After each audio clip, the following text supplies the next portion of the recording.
to a special edition of Kenny's Corner here at Rifle Online with our guest host. It's Mark Jackson! Metal Forge! What's up? So, hey, man, Mark, since Kenny had to leave early today, and we were supposed to shoot some of Kenny's Corner, which is basically just Kenny sitting in his corner like normal, and we ask him some random questions to see how he feels about stuff. Definitely. So, do you mind sitting in and... Yeah, this is totally cool. In the videos that I watch online already, he looks so cramped over here, but there's a lot of room back here. Yeah. He is a giant guy. Kenny's a big man. Big man. Exactly. Yeah, it looks like there's when you're back there, there's way more room, but when he's back there. When I say big man, I mean I can reach both sides. Yeah. Man, he couldn't even do that. No. He'd be hitting the ceiling and he'd be hitting the mics up top. Shit. Yeah. You're absolutely correct. You are. But thanks for coming to see us today. Thanks for hanging out with us. Thank you for the invite, for sure. Yeah. Well, so one thing that we have a couple questions that Kenny generally asks everybody when he does Kenny's Corner and does an interview. So we're going to hit you with a couple of those, and probably how about a question that we asked Kenny and see if he answers differently. Okay. Yeah. Okay. We'll start off with that. Let's start off with that. What's your favorite candy bar? Ooh, that has changed over the years. I used to love Twix candy bars. Mm-hmm.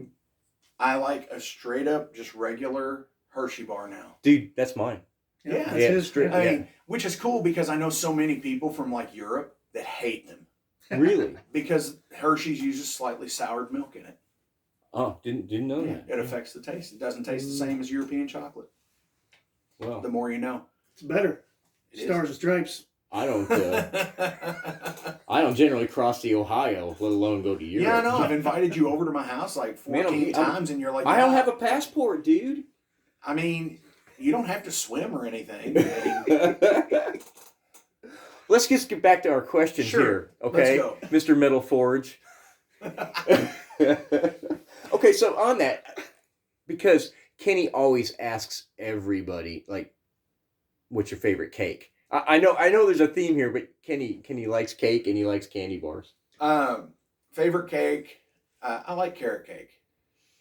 I think that's a good solid cake. I really like carrot cake. It's a good solid cake. Yeah. Did somebody have carrot cake when we done that before? I remember somebody saying carrot cake. I mean, it was close with me. Whoever said it, yes. They're right. They're right. Okay. Well, Kenny's is German chocolate, so, yeah, I could see that. So you answered wrong. Yes. Well, I answered wrong to Kenny. I'm sorry, Kenny. I'm trying my best here, man. I'm sure that you're probably feeling some Kenny energy back there, and possibly stench. Yeah, there is a slight odor. Yeah. Kind of smells like gym class. Right. And whiskey. That's it. Yeah. So I guess he smells like a gym teacher. So, Kenny, I mean, just take some Febreze, dude. Just get help, Kenny. No, yeah, there's definitely the energy. I was talking with Jet when I sat back here that Kenny makes the kit look so small, and it is. I'm a big dude, and this kit to me, it feels like at the end of Up in Smoke when Chong's playing the drums, how they look giant. Right. That's how this feels. But Kenny makes it look like he's playing on a taiko set. Right. No, they're extremely large drums. Yeah. Yeah. So 14 by 13, 14 wide by 13 long there, and then an 18 by 16 floor tom. I mean, your rack tom is almost a floor tom. Yeah. For some people, it is. I've actually seen smaller floor toms. Yeah. Like a 12-inch floor tom. Yeah. And just the way he plays, he hammers things so hardcore, and it's just... Kenny's an integral part of rifle sound. I think that people, especially the novice, they fail to realize how much of an impact his drumming makes on our music. I mean, I think you could screw a lot of things up, and he lets our music breathe, but he still has an aggression about him that's also critical. He's an excellent drummer. He really is. Yeah. One of the things that I really had noticed about him the first time that I saw you guys was he has this ability to play in the pocket and play what needs to be played and still do crazy fills and snare rolls and everything else and be flashy, but still be right there. Yeah, exactly. Yeah. Exactly. And that is such a good thing to have as a drummer. And as a bassist, he is so easy for me to play with. Right. I don't have to think, a whole lot, which is good. Rhythm section. sure. The rhythm section, as you know, we're not known for thinking. Right. So I'm told. Yeah, we're known for doing, and wizards sometimes. But honestly, he allows me to, sometimes I get a little busy and off time. He keeps the time where it needs to be. He pulls me in if I need to be pulled in. Right. And, which is what a drummer should be doing. Yeah. And having a great rhythm section really does matter. Where you guys can do and hold down everything for somebody like Jet to solo and be free on how he solos and how he writes a rhythm around it. Our goal has always been to be more or less like a palette for him, to be able to play. So he doesn't have to worry about anything as long as we're locked in. Definitely. And we stay locked in most of the time. I mean, oh yeah. Again, it's easy with Kenny. He makes it easy. But Definitely. and something about his energy. Like, speaking of it, really, it brings everybody in. I mean, he's such a nice and loving guy. Which he's extremely jovial. Yeah. I don't think, honestly, in the amount of time I've known you guys, I've never seen Kenny in a bad mood. He's always a happy-go-lucky, super, super guy to be around. And it reminds me of one time I saw you. We were playing a show together, and he just totally came poly'd me. He hugged me after you guys were done, and it was nothing but sweat on the side of my face. And I was like, "Oh, Kenny, dude!" He's like, and he just started laughing because he knew exactly what he did. Oh yeah, man. He'll sweat bomb anybody. Oh yeah, yeah. He doesn't mind. He'll slime you. Oh, I know. I every single concert that I have ever been to with that man, I've learned though. I try to hang out with him till he reaches a point where he's really hot and really drunk. Then I get someone to switch seats with me. Even if it's somebody that you didn't go there with. Anybody. It's the person that, hey, he's going to hug him. Yeah, he's going to hug him. He's Oh going to my be gosh. sweaty when he does. That's hilarious. So, since you're here too, I mean, Kenny usually asks questions like Well, this. I thought of another question that Oh. Kenny often asks That's what's please. either your favorite or your top 5 bass players? Wow. I made it easy for you because you can just choose one if you want. We had to choose 5. No, I'll play the game. I'll choose 5. I will say the bass players that have affected my life the most. Sean Flannery. No, come No, on. I'm being serious because I see what you do, and I'm like, bleh. I'm like, what? Because with what you play around Jet's rhythms, and with Kenny, you're perfect between the two of them, and that to me is amazing. Well, I wish I could humble. play more like that. Geddy Lee.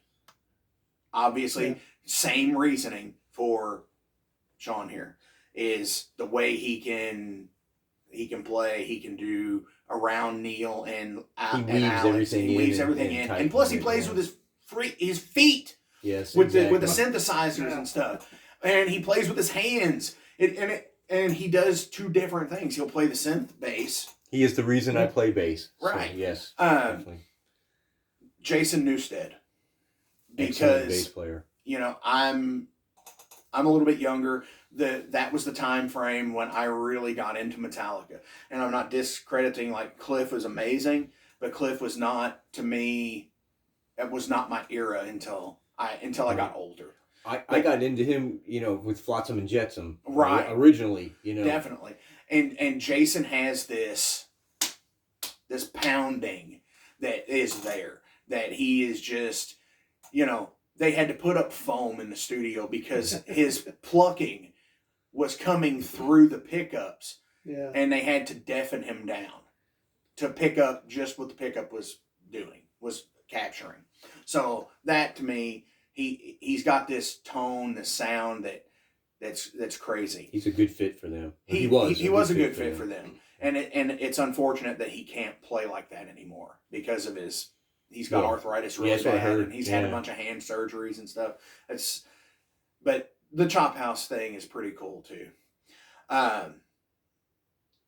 Another one that just because of his ability and prowess made me really love music is Chris Squire.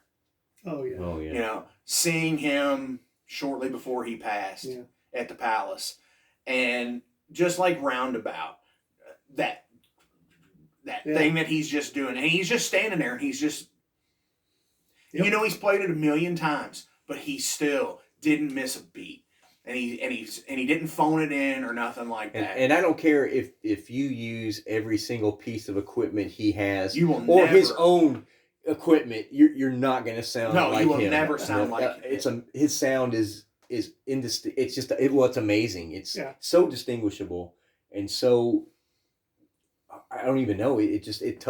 For me as a bass player like you, it tugs at my heartstrings. Definitely. You know, when I listen to him, in so many ways, especially with him gone. Right. I was lucky enough to be able to see him before that, and it was amazing. You know, just watching live was. I saw him years ago, a long time ago, but it was just incredible. Definitely.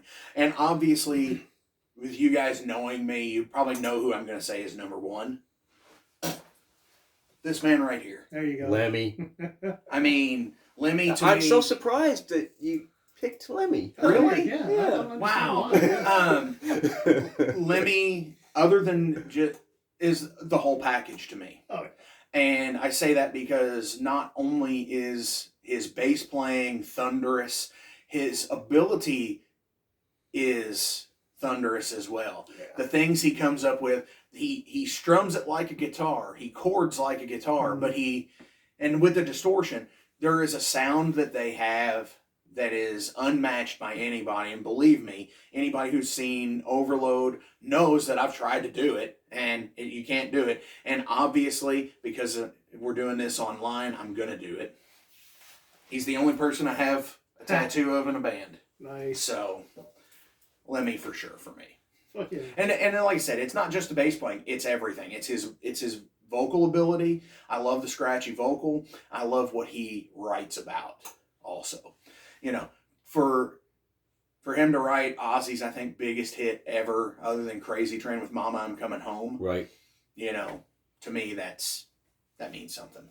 One of the best bands I've ever seen is Motorhead. Right. You know, he was such a, I don't want to say showman. It is a show, but it's not like when I say. But for him, it's his life. Yeah. You know, he lived that way. And Lars said one time, he's like, Motorhead's not a band, it's a way of life. And I do agree with that, because you're living life at 100 miles an hour. Loudest band I've ever seen was Motorhead, and it was outside. Wow. I've heard rumors of that. They were one of the loudest bands I've ever seen. Again, like a Chris Squire situation, I saw them on their last tour, and he passed 3 months later. Man. So, and I'm gonna need you to stop going to shows. Yeah, I mean, you know what? You're absolutely right. And honorable mention. I know I mentioned Chris Squire, but this is the other reason I need to stop going to shows is Dusty Hill. Oh, dude. Dusty. I mean, just that pocket play. His groove. His groove is amazing. It's great, and I was at that show. So, I mean, Dusty. So I'll give you 6. Oh, that's fine, perfect. Man. Yeah, Dusty is he's iconic. Oh, absolutely. His playing is iconic. I think to the average person, he doesn't get the credit that he deserves for the groove that he creates. Oh, absolutely. You're right. He doesn't. You know, one finger mostly too. He goes back and forth like with one finger. Pretty cool. He does. And just getting into him, in my 30s. And like I said, I've always loved ZZ Top, right. But like actually sitting down and watching him play, he's really not doing a lot. It sounds like he is, but he's really just like. He's just He's putting just everything grooving exactly along. where it needs to be. Exactly. You know, and that's the mark of a great bass player, whether they're busy or they're not busy, putting the notes where they need to be. Anything else in between is gravy, or it's not. And sometimes a song doesn't need anything in between. But Exactly. he knew exactly what to do, and I mean, he knew exactly how to make ZZ Top sound.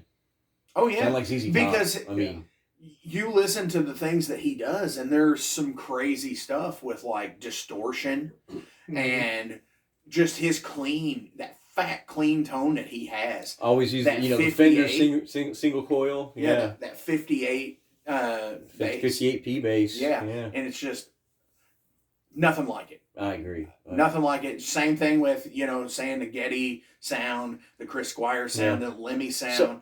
Nothing like it. So they are all individual. On that, here's a quick one. Let's stick with ZZ Top. Sure. And do you have like a favorite ZZ Top record?